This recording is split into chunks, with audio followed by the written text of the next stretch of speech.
Did you know the whistleblower and Ross were in a mission to establish some information they had taken from their informers?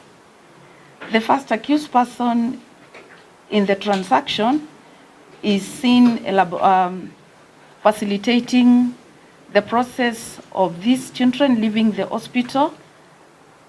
In his position as a medical social worker, the nursing desk had nothing to doubt, and therefore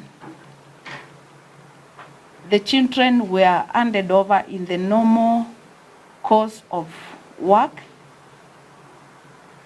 and therefore the nurses could not detect anything that was wrong. In the discussions between the first accused person, the whistleblower, and Rose, as I have pointed out, some discussion of money is coming out. There is discussion between the first accused person and the whistleblower that this meeting should be held elsewhere and not at Mama Lucy Kibaki Hospital. And the potential customer should not know that the first accused person is an employee of Mama Lucy Kibaki Hospital.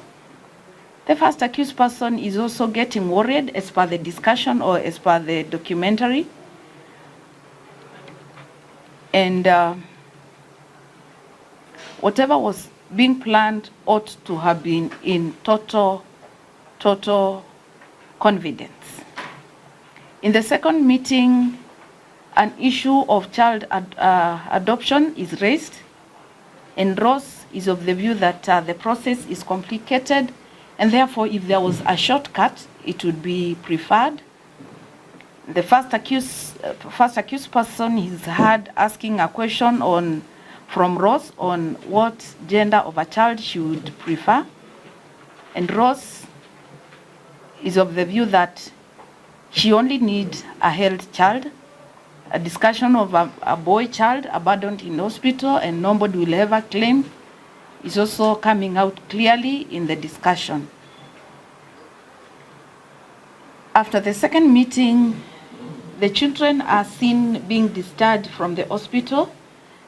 The first accused person follows the car shows in the nurses and ensures that these children are delivered to a motor vehicle waiting.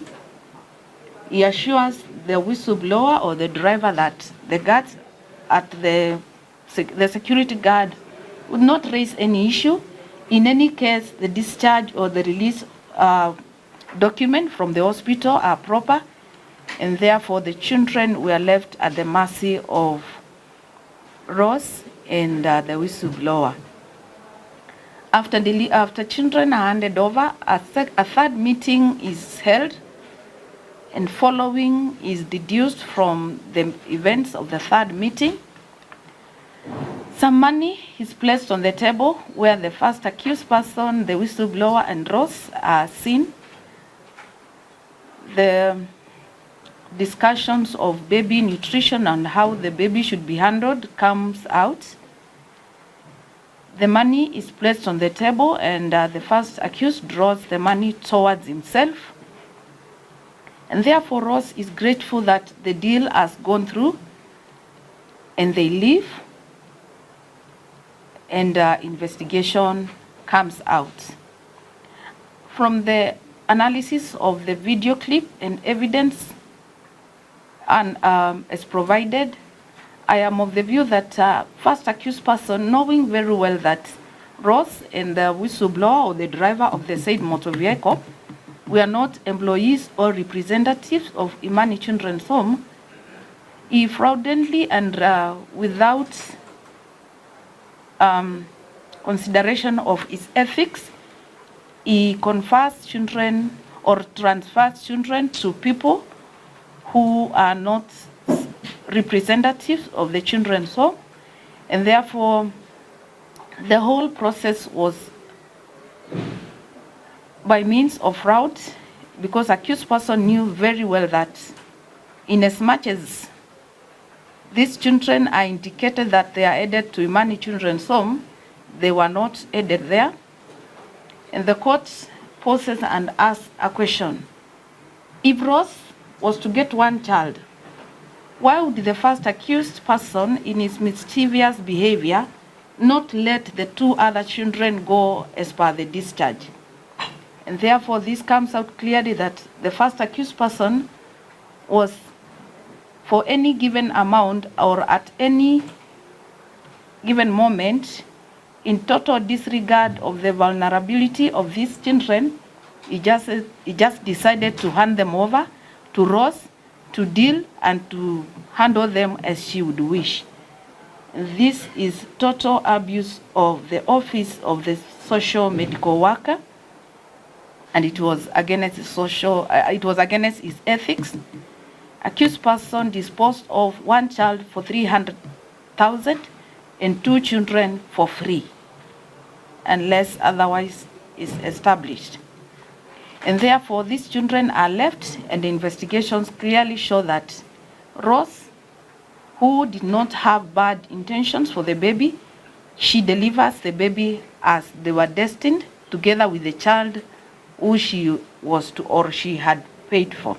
Accused person used fraud means, abused his position and the victim vulnerability, and received payment and transferred 3 children. In his evidence, he tries to deny all this and brings a different synopsis, which the court finds lacks merit or does not add up. And therefore, the first accused person, it is to the finding of this court, knowing his position, he transferred or it was involved in child trafficking by transferring 3 minors to unknown people for economic gain, regardless of their vulnerability. Again, I would say the second accused person, Selina, who was in charge of the medical social work desk, was not mentioned in the video. In the discussions between the first accused person, the whistleblower, and Ross, it came out clearly this was to be in high confidence and total trust, and therefore it was made that no other person should know, and probably Selina did not know, in as much as she was in charge of the medical social workers desk, and she ought to children. And therefore the court again will give the benefit of doubt on child trafficking or trafficking in persons to Selina. We have 3 other counts of child neglect that is contrary to Section 127 of the Children Act. The 2 accused persons had a duty at Mama Lucy Kibaki. Among their duties were to ensure that children who are abandoned, OB numbers are taken, the children office is informed. In line of their duty, the medical social workers were supposed to do ward rounds with nurses and their doctor. And because those children who had been admitted there, having been cases of abandoned children, were at the attention of the medical social worker's office, and the office of the medical social worker had to ensure that after the children are discharged, a safe place for these children had to be established, having worked together with the children office. This was not the case. The office of the medical social worker, Mama Lucy Kibaki, did not inform the children office at Embakasi Children's Home, and the evidence of Susan, who was the only children officer working at Mama Lucy Kibaki Hospital, she was elaborate that at no given time, the office of the children office Embakasi was notified about the 3 subjects. The first accused person shielded the process, but senior Selina, who was in charge of the medical social workers desk, kept records of the 3 children among other records. At the time of discharge, the Office of the Medical Social Work would know that these children have been discharged. They have been handed over to the respective homes or safe places, and therefore their case would be closed because they had no duty of following up to establish whether or after the children are taken over to the children's home. In the process, I am of the view that the Office of Medical Social Worker at that time did not do their duty because there was no communication between the office and the Children's Office, Embakasi, as confirmed by PW10, who is Susan and the children officer at that time. If Selina was in charge of the said office, she did not ensure or she did not inform the children's office. These children were left at the disposal of the first accused person who had dealings. However, the first accused person was working together with the second accused person, and therefore I am of the view that the office did not do their duty as they ought to have done. Selina ought to know that these children are now admitted in hospital. The doctor has confirmed they are safe for discharge. The children officer has already got a placement, and these children have now been discharged, and these children are now out of the hands of the hospital. It was not until complaints were raised when Selina ran around, got the 3 files from the records office as stated by the witness who was in record keeping at Mama Lucy Kibaki Hospital.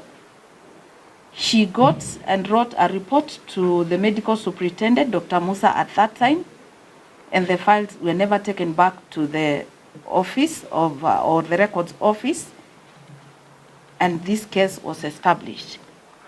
My conclusion is that the 2 accused persons, knowing that they had a duty of care of these 3 children, they neglected their duty, exposed these children to abuse jointly, and they failed to protect them. And therefore, Selina and Makala Fred are guilty of the offense of child neglect as charged. In conclusion, I find that the prosecution has established a case beyond reasonable doubt against the first accused and is hereby convicted of conspiracy to commit a felony, namely trafficking in person of 3 subjects, and child neglect of 3 persons or 3 children. The third accused person is only convicted of 3 offenses of child neglect and acquitted on conspiracy and child trafficking.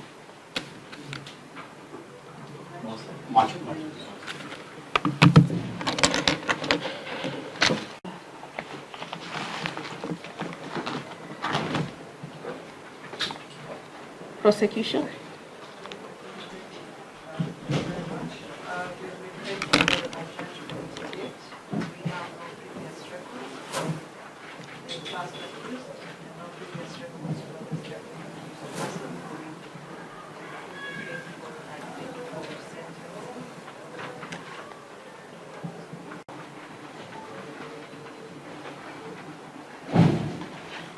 Counsel for the first accused person.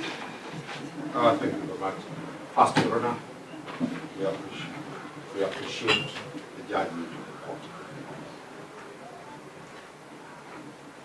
We shall be seeking that as we await the sentence, the proceedings, court orders that the proceedings be tied and the judgment to be tied,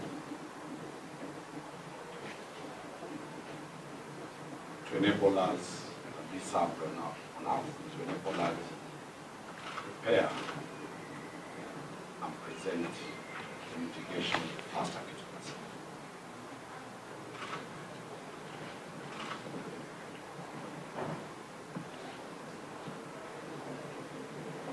Number 2, Your Honor, we shall be seeking that the court orders a pre-sentence probation report to enable the court arrive at a just and fair sentence.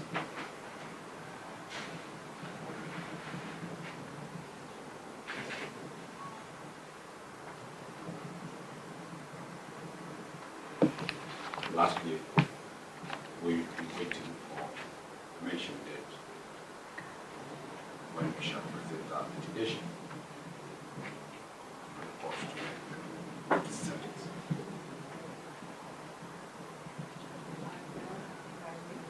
Yes. Also then pray for the sentencing submissions. Okay.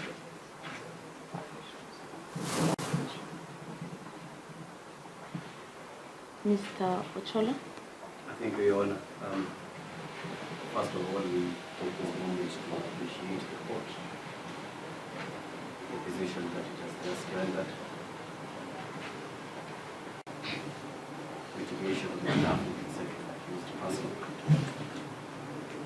As such, we shall be requesting for a date for mitigation. And equally, we shall also be asking that the court requests for a pre-sentencing probation report, which the court. This court has pronounced itself. 3 more layers are remaining for him to challenge the decision at the High Court and probably at the Supreme Court. So if there is no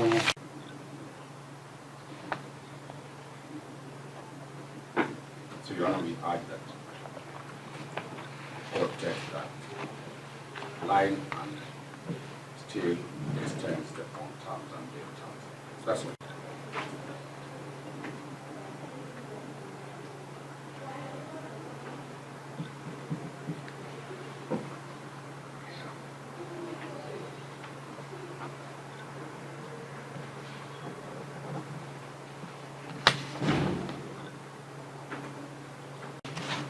Indeed, for the court to arrive at a fair decision, it is proper that a pre-bail report, a pre-sentence report be prepared, and therefore I am ordering the office of the probation department to prepare pre-sentence report in regard to each of the accused person. For the defense to prepare for mitigation, I hereby order a certified copy of the judgment be supplied to each, proceedings be typed. And lastly, on the issue of extension of the bail bond, I am finding that the first and the second accused person have been convicted. This first accused person, under the provisions of counter trafficking in person, Section 3, subsection 5, the sentence is outlined, and it's a bit serious sentence, and it is therefore the court's view that the accused person should remain under the protection of the court, and I hereby order that each of the accused person to be remanded accordingly. They are now convicts, and the first accused person shall be remanded at industrial remand, while the second accused person shall be remanded at Langata. The defense will get a copy of the judgment by close of business to prepare for mitigation, and proceedings will start being typed immediately, and therefore it is upon the defense to fast track with the probation office on the pre-sentence report and prepare their mitigation.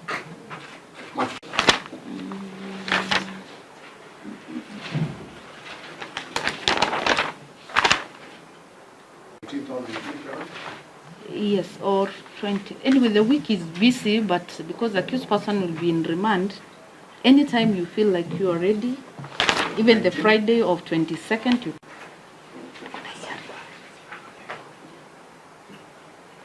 Okay, what date are you proposing? Yes, mine is just on the 4th.